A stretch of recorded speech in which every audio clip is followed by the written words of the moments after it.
I put that title, Non-indigenous Cultivars Make Good Designers, just kind of tongue-in-cheek. I was trying to think of a clever title that would make people question and draw them to the... But what I was thinking was, often when you're outside an area, you come in, you see it freshly, and you don't have, you're not in a camp. You see things more objectively, and it forces you to get up to speed with everybody else. There are some big disadvantages with that, is you usually don't know the history. You usually don't know the flora and fauna, a lot of things that the people who grew up, and I say indigenous, I mean born here. I'm not talking about Native American, I'm talking about people that are raised in the area opposed to someone who moved into the area. And that's a vague term. So if you're not from the area, and like I myself, I moved here when I was 32, I had to do a quick study on the history and learn the flora and fauna, and it took me a while to get up to speed. Often I'm in the position of hiring people that come in from, like, graduate from Cal or other schools in San Francisco, and they're very skilled designers, but they don't know the first thing about the geography of the area, and it's very embarrassing to have them on a phone talking to a client and they don't know where Fremont is, or a city that they should know. So it's that awkward, and they wouldn't expect to, because you only learn so much so fast. So there's that awkward transition when you're out of school and you haven't really grasped the knowledge of the area, that you are kind of in a rocky spot. So that's something to focus on. Now I'm going to jump in. It's going to be 3 phases to this presentation. One is a little bit about PGA, who we are, what we do, and then I'm going to do a kind of a quick take and talk about me, where I come from, how I got into landscape architecture, and then a stop, and then how I approach design at the end. So three pieces: PGA, my kind of trend, and then how I approach design and how it's affected what I do at PGA. Now when I do my focus, I start basically from entering the country 2 or 3 generations ago. It's kind of an arc that it plays a role. We just all of a sudden wake up one day and we're in the profession. So let's start with PGA. So we're located in Oakland, right where that dot is, right outside, right off the 19th Street BART station, close to Lake Merritt, close to downtown, very convenient, good restaurants, good food, very easy to commute to, very easy to get into Oakland, very hard to get out of Oakland. All roads go in. Our staff usually fluctuates between 12 and 16. Right now we're at about 12, I think. This is current. Everybody here works here. Sometimes you have to keep updating these. We had a little bit of turnover this year, but we're up and running full speed. Our projects, if you can see on screen here, civic, commercial, education, housing, historic parks, recreation, transportation. It's pretty diverse, and we intentionally do that so that we have 1 foot in public agencies, 1 foot in the engineer camp, 1 foot in architects, and 1 foot in a developer. So one economy goes down, we always have another one to rest on. It served us pretty well. We did pretty well during that last slump in 2010. I mean, we got hit like everybody, but not as bad. We kind of rode through it because we had some large projects that carried us through. Now, feeding the website is almost a full-time job, and it's really important. So we have a new job. We have to get it photographed. We have to write the write-up on it. We put it online. It's kind of a vetting process. It takes a lot of energy. I never would have thought 15 years ago I'd be putting this much effort into keeping that website alive, but it's really crucial. Everybody checks you out first at the website. All your clients do. Before they put you on a team, before they call you for a proposal, they first go to the website to see if you have any experience with that. So it's very important to put your best face forward. Not overdo it, but put your best stuff forward. And we have a long history. PGA's been around for 40 years. And so we have a very strong network, which also helps us in tough times. Like in 2009, 2010, we had a big network that we could draw on for work. Another thing that PGA does is we really let everybody design. One thing I noticed when people get out of school, they're not good at proposals. They can't do construction documents. They're not good at details. They can't write specifications, but they can usually design pretty well. So I put them right into design. They don't usually do the finished design, but they bring it up to about 70, 80%. Then I'll take it over and refine it. And usually I'll have them do several ideas, and then I'll take a couple and push forward. So on this page, I didn't do this on all the sheets, but in this one in particular, this was a really nice project. It's affordable market rate housing in on Berry Street. That's Sean Freeberg was the designer. This is affordable housing in Irvington, and you might know Ishan, and she used to work at our office. This is Uptown Housing done by Lauren. I was a project manager of this one. Kathy was project manager of that, and Kathy was project manager of that, or I should say principal in charge of that. But yet the younger staff gets to design and really do a lot. So PGA is not driven. We don't have one key designer that drives everything. It's pretty much every project is designed based on the project needs. And so that anyone can fit in. That's kind of a PGA thing. We don't try to impose one sort of design. We do a fair amount of civic work. We do a lot of transportation work. This is the Dublin BART station. That's a project we did at the Colorado Springs Air Force Academy. And the Civic Center in downtown Oakland. Transportation. This is interesting. This is the Ohlone Greenway, which goes from Oakland all the way to Richmond. So it's about 11 miles and I think 4 or 5 cities it goes through. And it was basically the reconstruction of the aerial BART freeway, where they had aerial BART structure, where they had to tear out everything and rebuild the path. But they said they're going to put it back in kind, the same way they took it out, but you can't because it has to come up to code. And plus cities threw in some money to improve it in their particular region.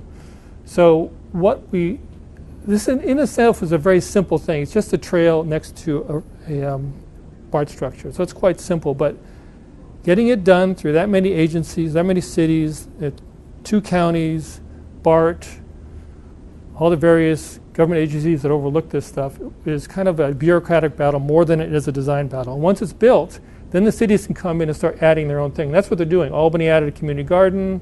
El Cerrito put another park in there. Berkeley's adding a fruit orchard in there. So it's kind of a palette for more things to be added to it. Transportation also includes some of the most barren, inhospitable places. So we try to make them nice. This is the Bay Area. It's from BATA, Bay Area Toll Authority, but it's at the San Francisco Toll Bridge, and it's basically the new toll station they built there. So that was an awkward space. It's not really a landscape people would walk through. So I said, how do we design this space? But one thing I realized, I had this huge ramp that had to go up to the entries. So the staff comes, they park in the parking lot, they have a large ramp. They had originally architects had it crisscrossed back and forth to bring people up to the entry, ADA. And I said, this is all fill. Why can't we make it like a boardwalk going over the marsh? So it's kind of a nice element.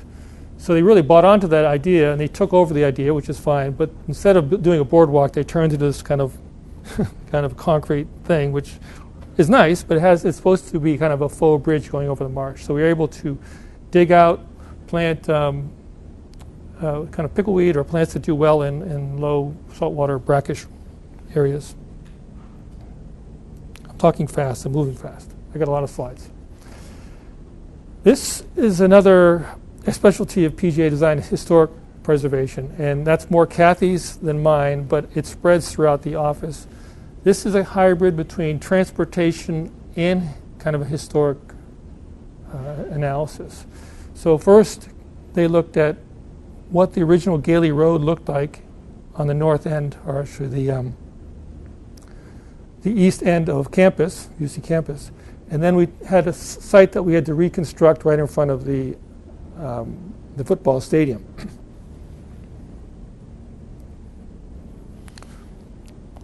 This is the Alviso Historic Museum. This is an old milking farm in Pleasanton that they want to turn into a park.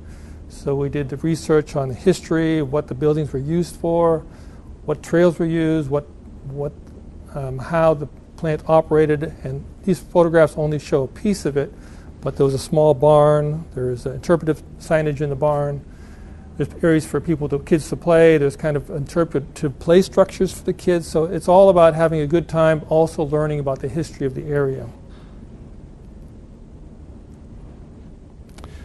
This is more of a classic historic project where we did the historic study for the the Doyle Drive, right. I'm trying to think of the new name, but Doyle Drive, right. So we had to go there and record every little bit of landscape on all the plants, all the lids, every wall, all documented, photographed, and then drawn up so that it can be stored and archived for future reference. So we didn't do any design, we just did all recording of the landscape. We'd come across holes like this, no one knows what it is, you pick up the lid, it's just a hole that goes down 100 feet. What is it? Well, hole with lid, you know. Nobody knows. So many overlays of uses there. This was before the Doyle Drive was reconstructed. Yeah, so this was in order to get Doyle Drive reconstructed, because it's a national parks, everything that, before you take something down, you have to record it according to the national park standards. And so that's what this is, the national park standard documentation of existing landscape. Thanks for the question. A plaza outside of Worcester Hall, where Jeff and I went to school. The idea here was just to extend the building out, not really to create a new place, but to make the building larger and more welcoming. So there's various points of entry, but still you create kind of a cloistered area where it's uplifted, raised up, so that you can sit and look out and see what's going on. At the same time, you are kind of part. You're not separated from the people walking by. You're not separated from the building, but in a way you're sort of, in a subtle way, cloistered from the outside environment. So it's conducive to studying, to sitting with friends and talking. And in the evening, they're going to start serving beer and food, so it'll be really great. Okay, so this is the talk outline. Showcase a few projects, which I just did. And now we're going to go into who I am and where I come from and how I got into landscape architecture. What time check? You've gone for about 15 minutes. You've got lots of time. Okay, I'll slow down. I'm talking fast, a little nervous. Great. Whew. All right. So to know where you are, you need to know where you have come from. Somebody important wrote that. I don't know who it was. So I don't know exactly where I come from. So we've always been told we're English, but my sister did a DNA test. Turns out we're mostly Irish. So I think they came over, but they said they're English, so they wouldn't have the prejudice of Irish, because it was 1860, which makes perfect sense, Irish. Landed in New York. And my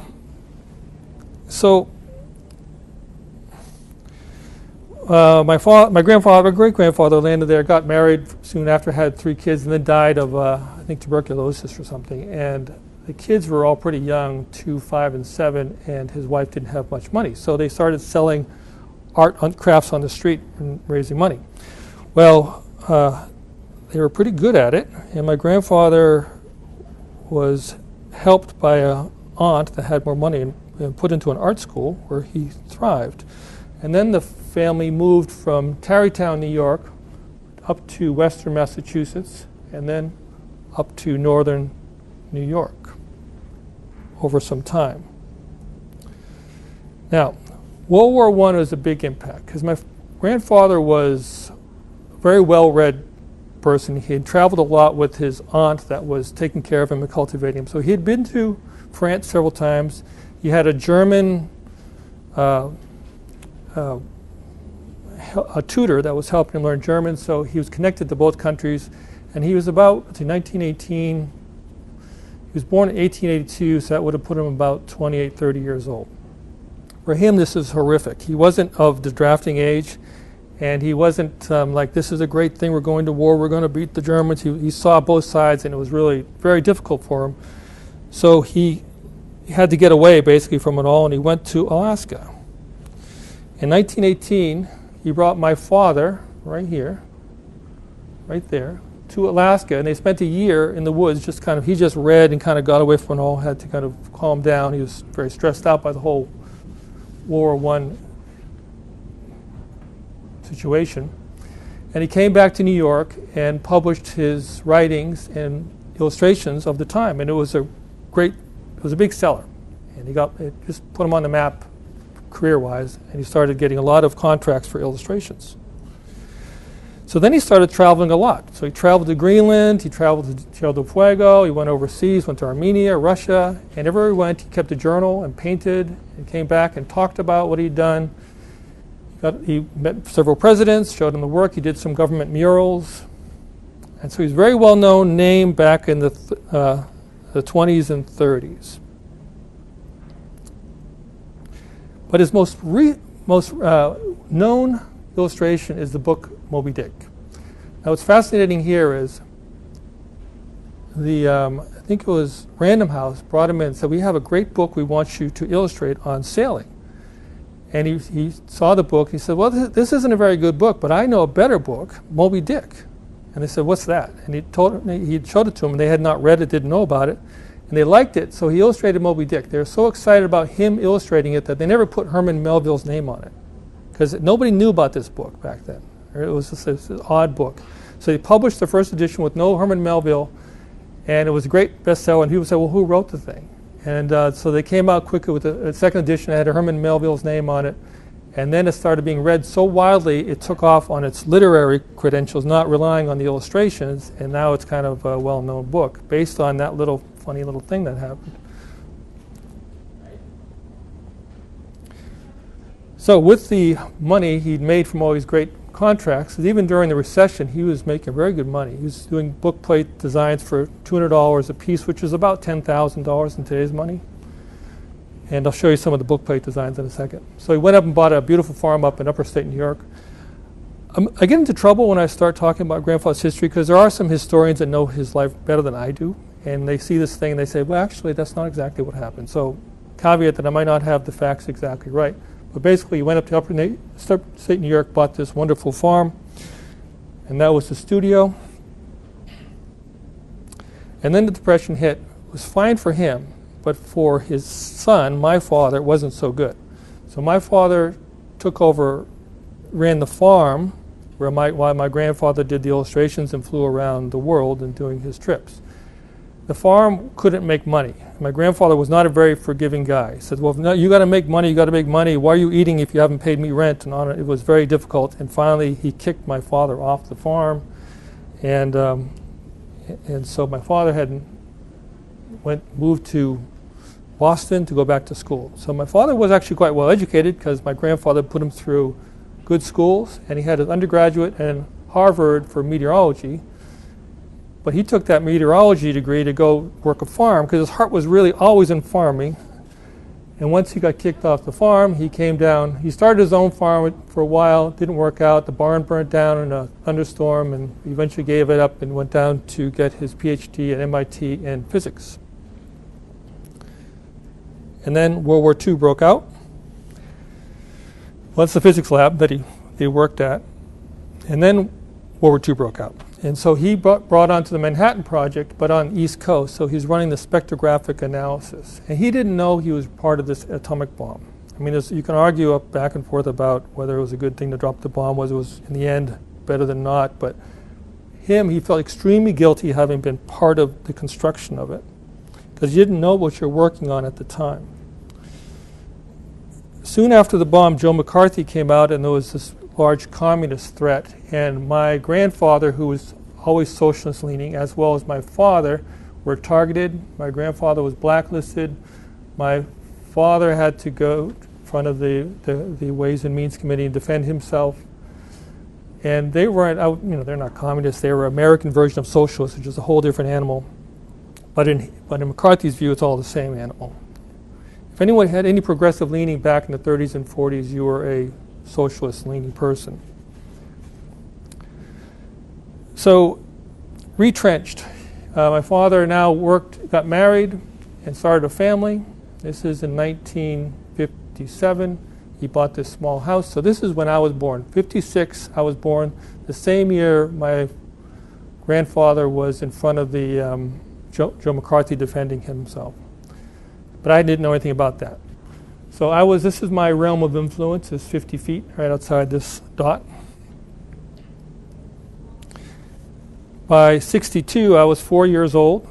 And this, I think you've all seen those diagrams of how far that our grandfathers used to walk and how far our fathers walked and how far we walk and how far our kids walk.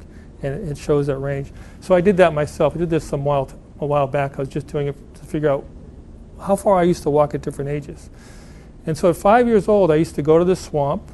There used to be a pond here, but they filled it in when they expanded the golf course. This used to be a field. We had cows out here. That sold off. This is a farmhouse. That was the barn. And so that was my world. These houses were here. I knew those kids. But it was too small for my father. He wanted more space for a farm. He was thinking farm again. So meanwhile, the rift between my father and my grandfather started to mend. This is my father. It's his brother. It's my grandfather. My mother. See, I'm kind of showing a lot of personal stuff here, but it's kind of interesting, I think. So they started, good times are coming about.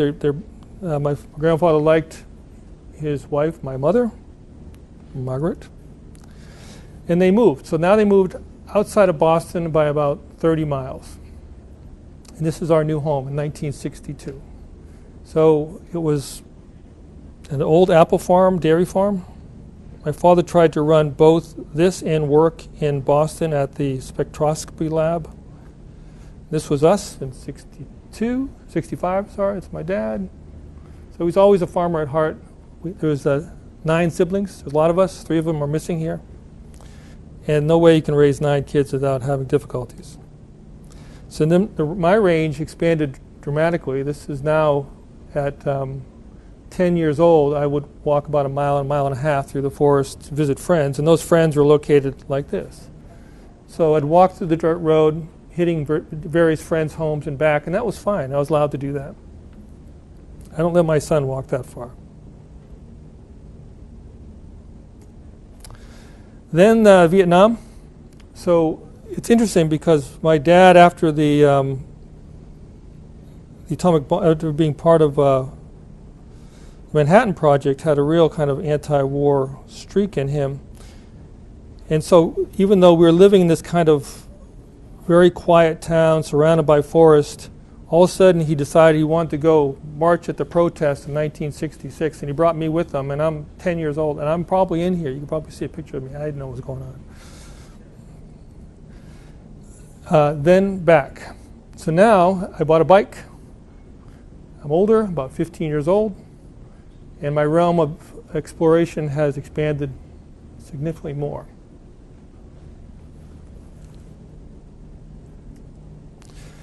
So this, I wasn't sure to show this, but it's really interesting because back in the day they would do these aptitude tests, and then they'd post everybody's on the wall, and you could see what everybody, what everybody was good at. And mine was striking because I had 2 things I was just off the charts on, and I was like max 100%, and nobody else had that. But there's other things I was quite low on. So I had this really, really spiky mind that was really good on one thing and not very good on something else. And I'm not sure why that was, whether I just didn't pay attention, because I wasn't the greatest student. Too many preoccupations at home, too much fun at home to be sitting and studying. So it was just really interesting, but I've relied on this idea that when some areas that I work I'm really good at, and other areas I struggle at a lot. And so I just know that I just have to work on those areas that I'm weak and glide on the areas that I'm good at. And together I can make a qualified professional attempt at things. So then I bought the 64 Plymouth in 75, and this is my new range. So I had a lot of relatives up here. Of course, this is beautiful. And I started going to UMass down here at the Cape. This is Southeastern Massachusetts University near Dartmouth. And the other Mass that everybody knows about is right here, but that's the one I went to. After graduating a degree in technical illustration, I worked at Raytheon doing technical illustrations for 4 years. And this was for Defense Department. I had a secret clearance, so I wasn't allowed to talk about anything. There's no windows in the office we were in. This is not a photograph from our office, but it's very similar. No windows, not allowed to talk about anything I did, and I was not allowed to show anything I did. So after 4 years, I basically had no portfolio, and it's like, where do you go from there? Not much, right? So after 4 years, I got to make a change. So I bought a motorcycle and hooked up with a friend at a camper, and we both went together and just started traveling. So we went out to here, then I jumped on the motorcycle and hooked that back together here. We went motorcycle, put the motorcycle in storage and back and forth. Eventually landed up in Homer in early 80s. And that's the Homer area. I don't know how well you know Alaska, but this is Homer right here. This is my new home now. So I moved to Homer. I wasn't planning on moving, but I ended up there and had nothing pulling me back, so I stayed. And I started a graphic design shop. So I started doing a lot of black and white graphics. I was really good at black and white. I couldn't do color. And it had kind of this, a little bit of the social awareness bent. You can see a lot of the stuff. And these guys are always asking for free stuff. But that little logo I did pretty quickly for these guys. And it really gelled. Homer had no fear of nuclear power moving there. It was just way off the charts. But they wanted it, so I did it. And it raised a lot of money. They had T-shirts, they had decals. It was a big thing. I did a series of book plates for people. I did more logos. I did a series of Christmas cards. Logos for businesses, more logos, labels. This is my brother's orchard in Vermont. So I really got into the circle, as you can see, kind of a little bit of a rut there with a circle. Newsletter wanted me to do a header for them. These are all paid jobs, they're not my jobs. And then I kind of hit after I think it was 8 years.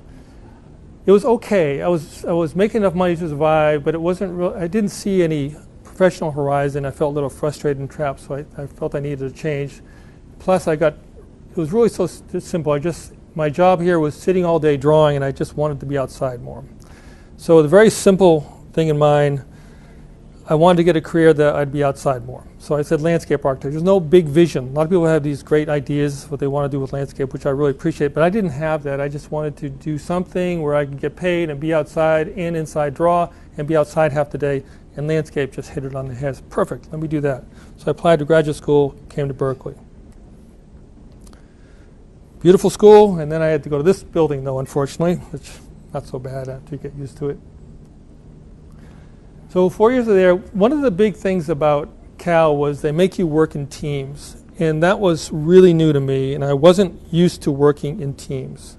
I'd always done everything myself, or I did what someone told me, or I told somebody what to do, but I had never had to negotiate a design with anybody.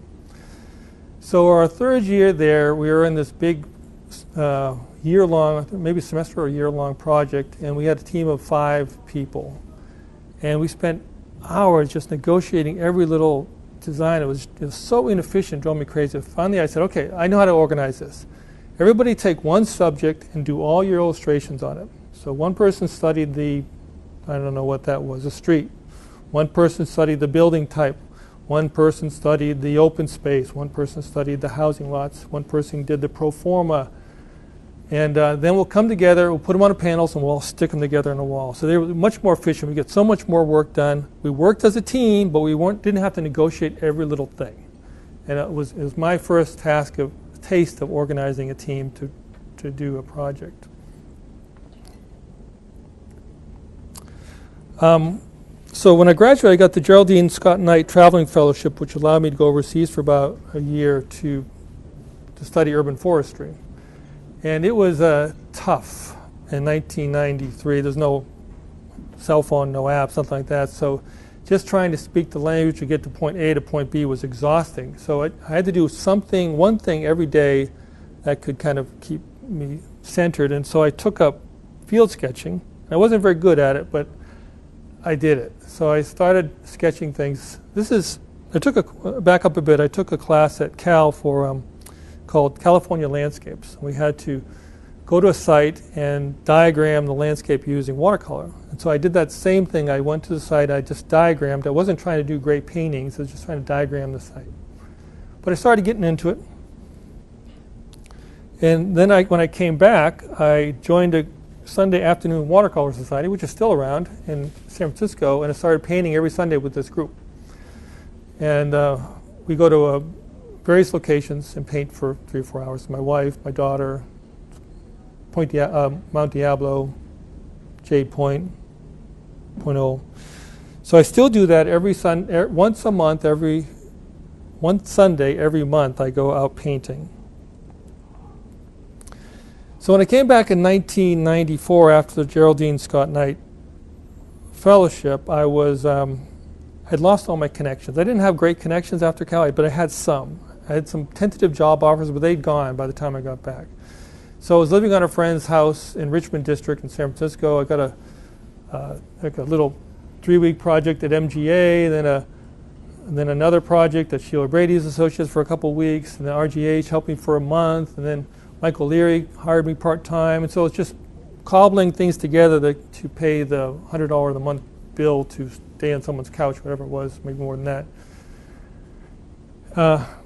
And then I started Howard for 3 months, and this economy started to pick up a little bit. So I was at Suzaki for about, I guess, a couple months, and then Chris Patillo was looking for someone to do an illustration, so I went there, and she liked the illustration a lot, so she offered me a full-time job. I took it.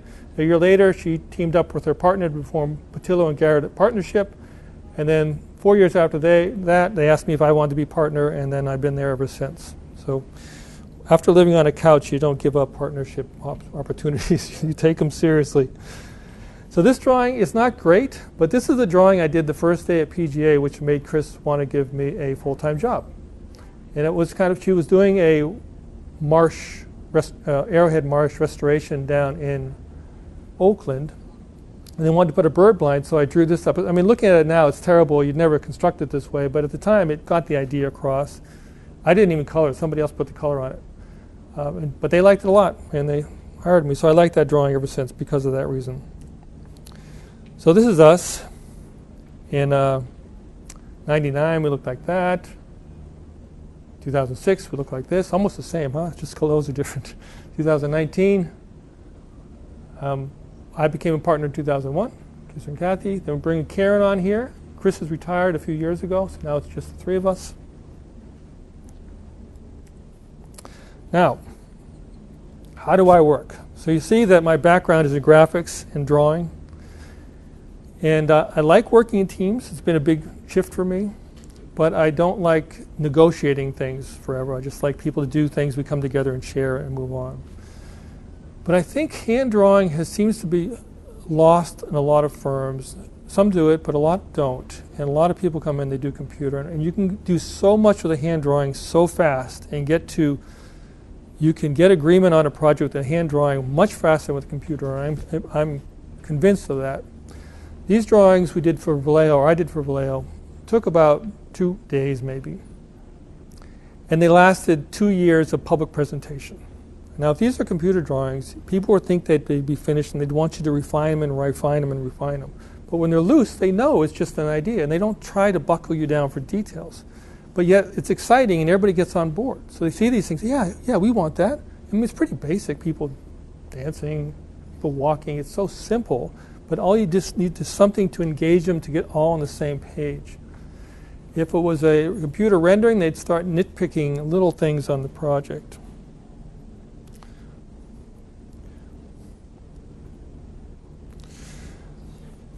We do a lot of engineering work, and I kind of been the one that has been championing that because engineers are great to work with. They respect budgets, they respect schedules. They usually see the aesthetics over to you, so you're not arguing like you would. Architects are fun because you have a dialogue going on, but sometimes you want to do the project, and so engineers just let you do it. So this is MacArthur BART Station. Actually, we did with Walter Hood and ourselves, and Walter was in the schematic part, and we took it over in DD and went through with it. So this was a sort of a 1960s plaza. Had a lot of stuff going on. It was, it wasn't clean. It was used urine everywhere, and they never maintained plants. Doesn't look so bad right now, but it's usually pretty ratty looking. Ivy, a lot of trash in there, needles. So we just cleaned the whole thing out. Now this isn't it's just cleaned up. So now you can walk. It's really not about the design. What we did is what we took out. So now you can see people, you can see where you're going. So it's just cleaning it up, adding light, and making it feel safe. We got a lot of grief from people who thought this was hostile architecture. But it is a hostile place. So we have to make things that will stand up. And maybe it's not the most beautiful thing, but people like it. They don't lie. They say, well, nobody can lie down there. I said, yeah, that's kind of the point. And I said, well, there are hand rests so people can get up, and you could, But we don't want it to become a skateboard park because that's really antisocial in a public plaza like this where people are trying to get back and forth to work and the skateboards are jumping out at you. I'm not anti-skateboard, but I am right here. This is a project I did for the campus. So the Campanile Glade is, you have the Campanile and you have the minor circle up here, and there's this staging spot that's been torn up for years. And they want to know what that should look like. So I did these really light hand-drawn sketches to kind of start to focus them on what you could do. You could expand the Beaux-Arts style of the Campanile. You could bring the pastoral style of the glade up. Or you could just do a desire line where everybody wants to walk, you make a path, right? So these are three general options. They chose two, and we fleshed them out a little bit more, and I stuck them into the context. Right? They're still loose, so people know it's just a concept. It's not done. It's not going to be built. It's just a concept. And this one is worked off the formality of the Campanile, so it's the Beaux-Arts pretty much extending out and connecting to Bechtel steps. And this is extending the pastoral along the Great Glade here up to the mining circle. Evans Hall, it might be coming out of that. I think it is coming out. And once that comes out, then these two will connect. So what do you do with these spaces? Well, the idea was, these are also sketches. You could, now that you have another open space for formal activities like a graduation ceremony or maybe homecoming, you can do lots of events out there. So I illustrated to get people thinking, oh, a nice new open space, that could be very useful to have a level open space. This could be valuable. And that's as far as we've taken it on that design. This is a master plan for the California Nursery Historical Park in Fremont, where Kathy did the study, Kathy and Chris, and they wrote all the text on it. So they studied the history. This is a really old nursery in Fremont that's turned into a park. I think they established a lot of the original codes for nursery industry in California at this site. So there's a lot of interesting things going here. So they asked me if I would do some illustrations for it. And I was overseas at the time. I said, yeah, it sounds great. Anything to take a break from vacation with the family. Truly, I did need a break. They were swimming. So, but I just started doing, I went online, looked at the pictures, and just did some sketches. And these sketches, then we turned them into renderings. Now this is interesting because I couldn't do all the work myself. I had too much going on. So I thought, how can I make it so people can help me do this? So I did a drawing, and then I would do a black and white outline of the drawing and give it to somebody to fill in, right? So they can fill this in Photoshop, and they can, if I don't like the colors, they'll change it. And that's what we did each time. And somebody else rendered it. I go in and adjust a few things, but pretty much they got it pretty close. And you can see the original was this. I had the kids playing out here, but after some discussion, we turned it into this. We tried to make the people a lot of mix of cultures that you might find down there. So, yeah, that's that. Now we're going to move on to projects that are on the books. How are we doing for time? We're going really fast? We're good. We got about 10 minutes or so. Perfect, okay. So these are projects that are underway right now. And a lot of these are harsh sites. And I kind of like these harsh sites. They're complex, difficult. You probably won't be getting any awards from them, but they have a big impact on the community because they make an unpleasant site palatable, if not really nice. But they're really hard to work in. So this is the 7th Street underpass, and it currently looks like this. So you've got these walls, these trucks that are just hanging out over it. This is the pedestrian path. Now, why do we need to improve this? Let me back up and show you something here. Now, if you're going to use the Bay Bridge on your bike, or come out to Middle Harbor Shoreline bike on your bike or walk, there's only two ways to do it. You have to go through that little gauntlet I just showed you. You can't go this is highway, or you have to come all the way up here and cross over. There's no way to cross this. This is the only crossing for Oakland to get to the Bay Bridge without going into Emeryville. There might be a way in here, but technically it might be in Oakland, but it's very difficult. So the city and the county have been trying for a long time to come up with the funds to fix that. Now they have. So they're going to blow this whole thing out and create a really wide avenue, let the trucks go through, let the cars go through, and make a very safe bicycle pedestrian route. So they want to, being that it'll be below grade, it already has a lot of graffiti, they want to discourage graffiti and make it more pleasant for people to use. So I said, okay, let's look at some ideas. So if we're dropping down, this is the, took the geometric from the civil engineer and created these sketches. Here's some ideas. One would be, we just put wallpaper on it, that kind of stuff they wrap buses in, and every couple of years you change it out. So if it gets graffitied, you keep changing it. You can do all kinds of colorful patterns and designs. Maybe a steel lattice, where you just put it on there. It doesn't, you know, you can't really spray paint on it because it's a structure. It's just a facade that's set off the edge of the concrete. Maybe we plant vines on top and they just stroll down. That'd be nice. That's what Caltrans does. It's great. They don't like, they wanted low maintenance. This one was taking some old containers and cutting the backs off and just mounting them. So you're looking at the backs of the trucks. In the end, they wanted to do a form liner. So once the form liner was decided, we did a little in-house charrette. I said, everybody come up with ideas. And so we had probably 10, 15 really good ideas. These are only 5 of them. One of them actually is to just create big painting palettes where people can do spray painting and then make it a center focus, which I still want to render because I think it's a really strong idea, but it's not here. So these are concepts I just sent off a couple days ago. We're going to have a public meeting in a few weeks to discuss them. This was international trade routes. This is emphasizing the music history of 7th Street. This is the natural landscapes of California. This is just focusing on the container industry, and this would be the various transportation modes that use this route, because this road used to connect to the mole, which got you on the ferry, which got you to San Francisco. This is a very old linkage from Oakland to San Francisco. Need some water.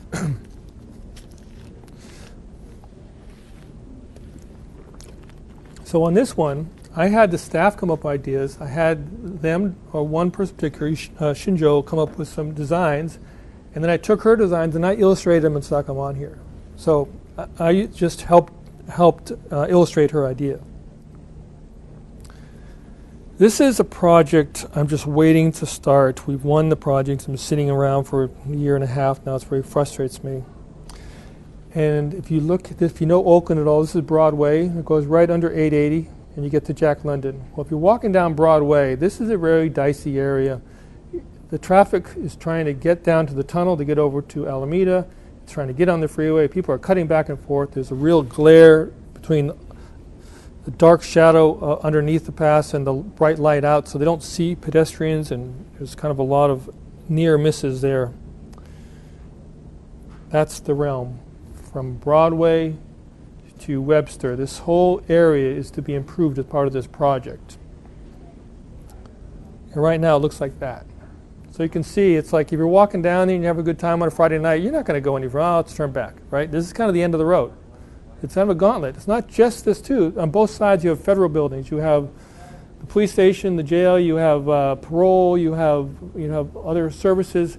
And they don't have a front. Everybody accesses those buildings from the back, and so they just have blank facades. They don't take care of their fronts. It's pretty much no man's land for about 2 or 3 blocks. Nobody cares about the space, and you can tell. So our job is to make that nice. This is another job we just actually got yesterday, what I'm very excited about. It's the Sabre Cat Trail.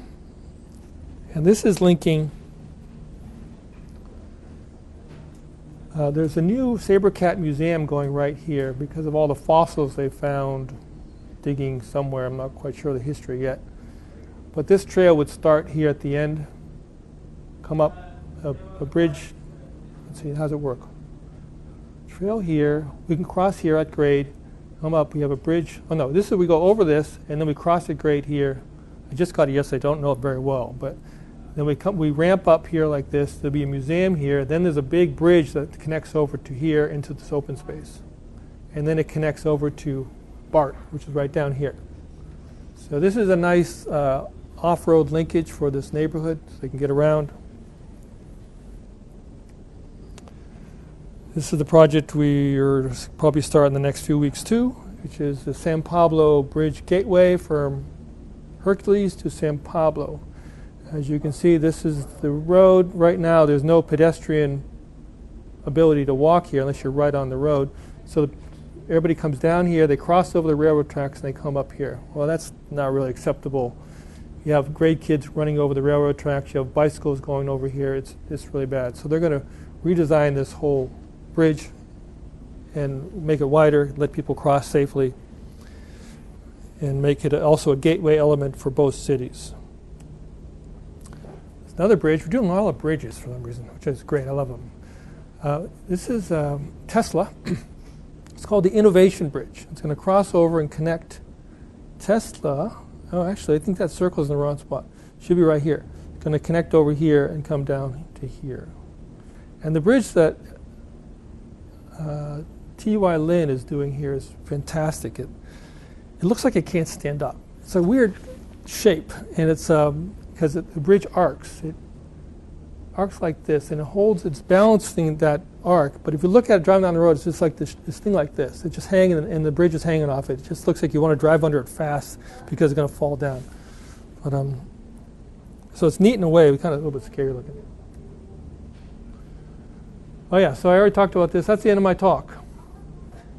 Boom, and Thank you.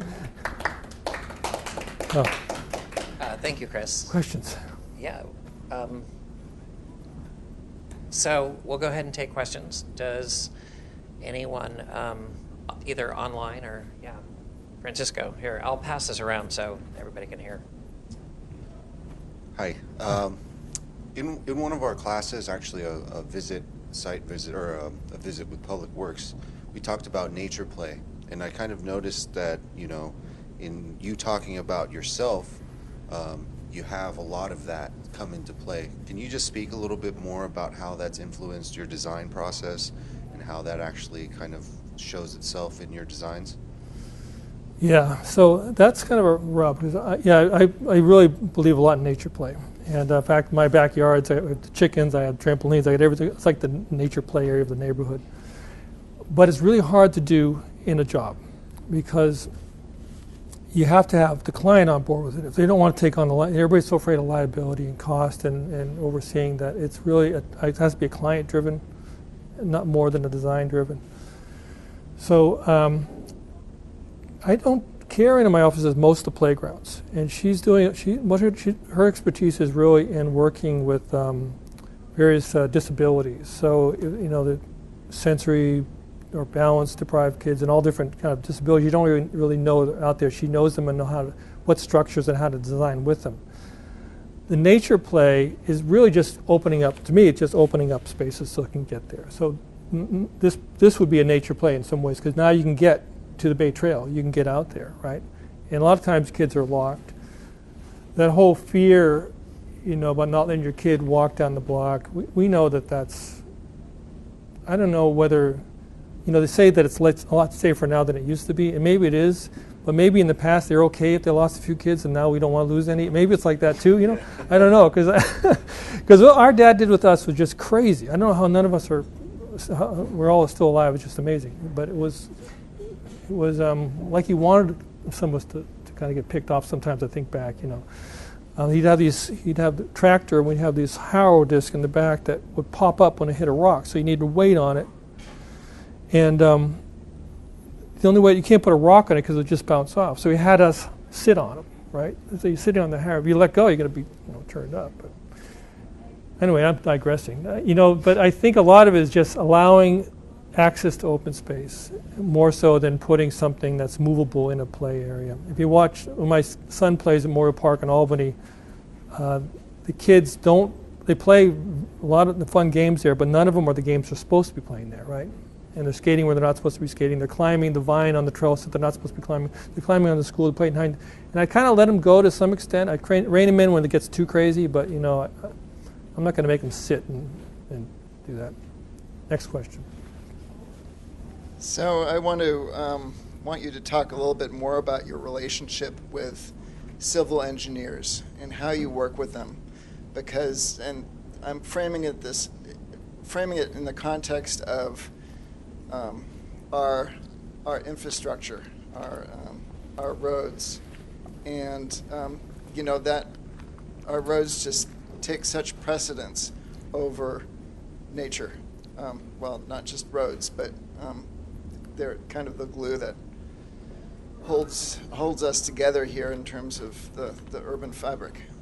So I'm just wondering how far you can take it with those civil engineers. Well, it's not the engineers. Okay, they'll do whatever you tell them to do. And if you tell them we don't want a road, we want a bike path, sure, they don't care. They just want to design it. You know, they're not bringing that to base. That's others, and that's usually it's usually the community. The politicians are running the show. So if they need, if the pressure is for traffic congestion, there's accidents, and they're going to widen the roads and get people moving fast. So it's the engineers are just responding to the RFPs. And so it happens earlier, and it's in Alameda. For instance, in Alameda, it would be the Alameda County Transportation Authority, and in San Francisco they have their own, and all the different counties have their own transportation authority. So those guys need to be pressured. In fact, the last funding bill for Alameda County Transportation Authority with Measure BB, actually if you go back a couple, they didn't have enough bicycle pedestrian stuff in there, and people voted it down. And they didn't vote for it, and they learned the lesson. So next time they came back with it, they beefed up all that stuff, and it passed. And they learned now, okay, the more the bicycle pedestrian stuff, the more people will vote for this, and then that leads to the RFPs, and the civil engineers do it. So all these bridges, all these connections, that's all paid for by Alameda County Transportation Authority funding, which is Measure BB, which is a 1/4-cent sales tax on everything you buy. So now they're trying to do, like Oakland's trying to do retail to get everybody to spend in Oakland, because a lot of them are going to Walnut Creek. They lose some phenomenal amount of tax money to Contra Costa, like $1 billion or something. I don't know if that's it, but it's a lot of money they lose because there's no place to buy stuff. So, anyway.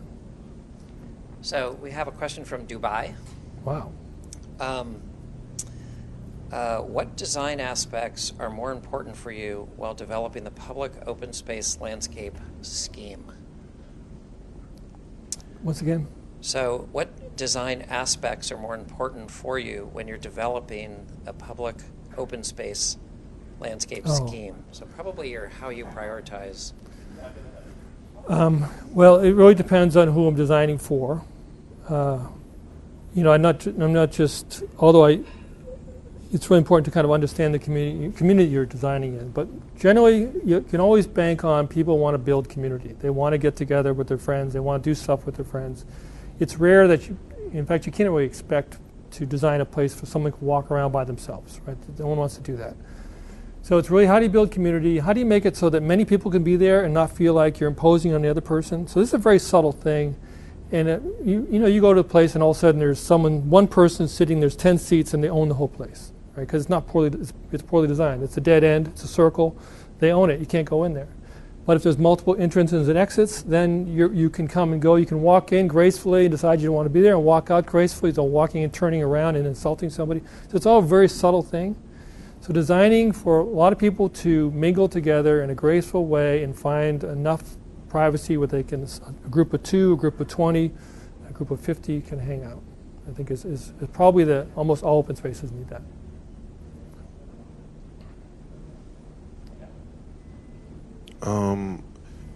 I wanted to ask, what is the landscape architect's role in gentrification, in the sense of, if we're designing a community,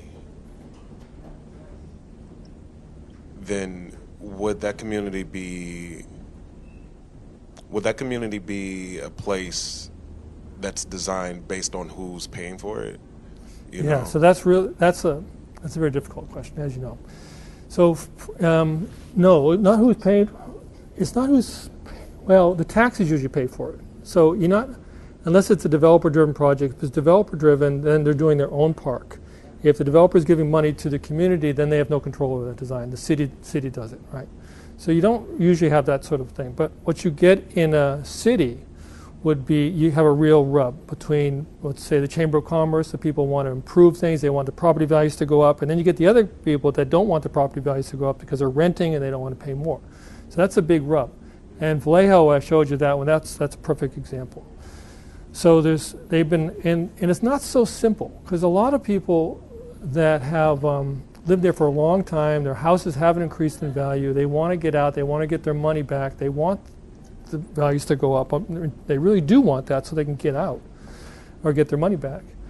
And they might be having to commute a long distance to go to work, and they want some industry there that they can commute locally to. So it's a very complex equation. You're always going to make problems for some, and solving for this person will make a problem for that person. You got to do the best you can for the most. And I don't know if I know any projects that haven't increased the property values around it, which is a problem. And so the only way I look at it, I say, well, if you can get people to, if people are getting displaced, that means they're not making enough money, they don't have opportunities. So if this job can help them, maybe train them, or they can work on it so they can be permanent. And that was the big argument in Vallejo, that the people that are going to build the park will be local people, and they'll be trained so that they have, if they don't have a current job or profession, they can have one. Or if they're not making enough money, this will be a good paying job, and they will be able to stash away something. I know it's very unclear.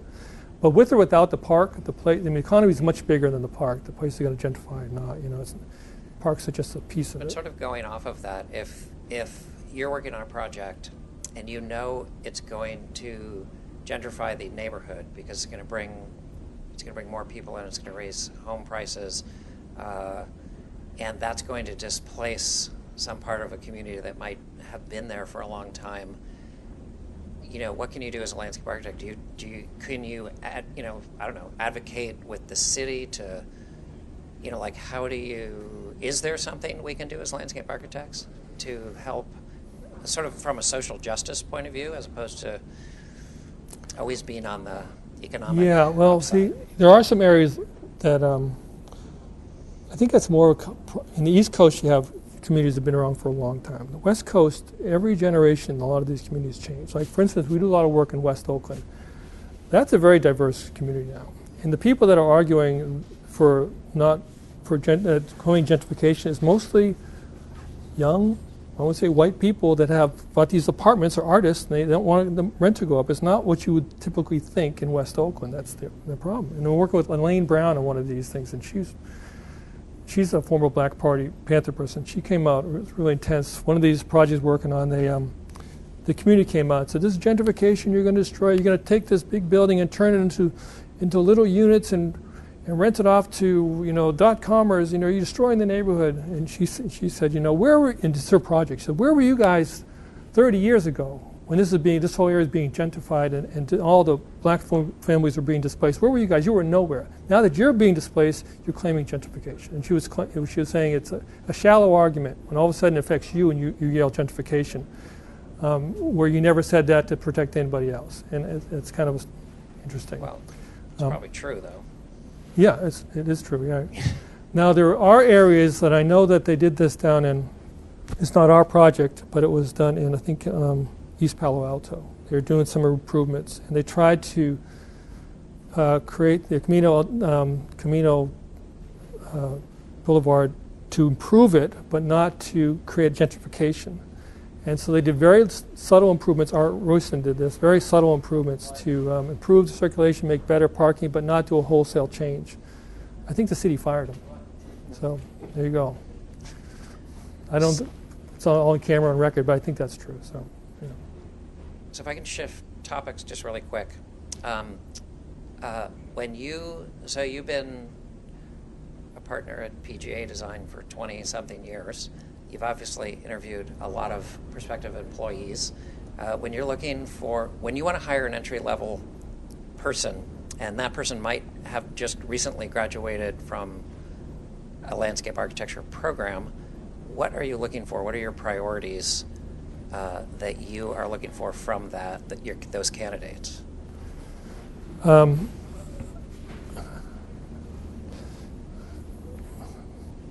I want to know if they have family in the area, because I know that if they're trying to make a go of it around here, it's not going to last long, right?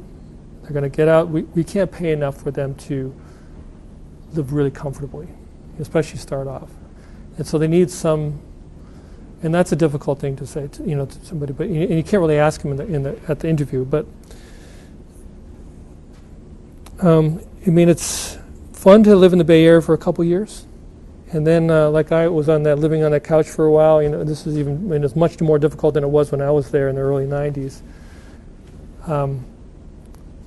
So I don't ask them, but I have to wonder how long they're going to be here. And if I invest all the time, they're going to be gone in 2 years. And 2 years is maybe okay. If I get 2 years out of them, maybe that's all right. And maybe I can't expect more than that unless I pay them more. But that's one thing. I have to think how long you're going to be here. It's a lot of investment to train people. Aside from that big picture thing, they have to be able to communicate. It's in a design sense. They I